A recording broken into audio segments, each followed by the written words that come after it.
আমাদের প্রিয় নেত্রী মাননীয় মমতা বন্দ্যোপাধ্যায় এবং আমাদের সকলের প্রিয় নেতা আমাদের অহংকার মাননীয় অভিষেক বন্দ্যোপাধ্যায় জনগর্জন সভার ডাক দিয়েছেন। আমি পশ্চিমবঙ্গের প্রত্যেকটা আপামর জনতার কাছে আবেদন করতে চাই যে 10ই মার্চ আমরা সবাই মিলে উপস্থিত থেকে গর্জে উঠব এবং কেন্দ্রের সরকারকে সেদিন আমরা জানান দেব যে পশ্চিমবঙ্গের মানুষ নিজের মেরুদণ্ড বিক্রি করতে জানে না, পশ্চিমবঙ্গের মানুষ কারো বশ্যতা স্বীকার করতে জানে না এবং পশ্চিমবঙ্গের মানুষ নিজের অধিকার আদায় করতে জানে। আমরা দেখছি দিনের পর দিন কেন্দ্রের সরকার যেভাবে খেটে খাওয়া মানুষের 100 দিনের বকেয়া টাকা থেকে আবাস যোজনা থেকে বিভিন্ন প্রকল্পের টাকা যেভাবে আটকে রাখছে, তার প্রতিবাদে পশ্চিমবঙ্গের প্রত্যেকটা মানুষকে সেদিন গর্জে ওঠার জন্য আহ্বান করা হয়েছে। আমি আশা করব এবং আমি আশাবাদী পশ্চিমবঙ্গের প্রত্যেকটা মানুষ সেদিন নিজের হকের জন্য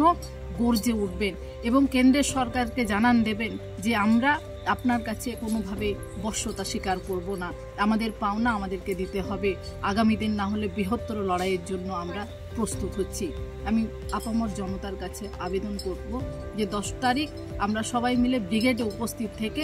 কেন্দ্রের সরকার এই জমিদারের সরকারকে আমরা উচ্ছেদ করার আহ্বান জানাবো এবং সবাই উপস্থিত থেকে সেদিন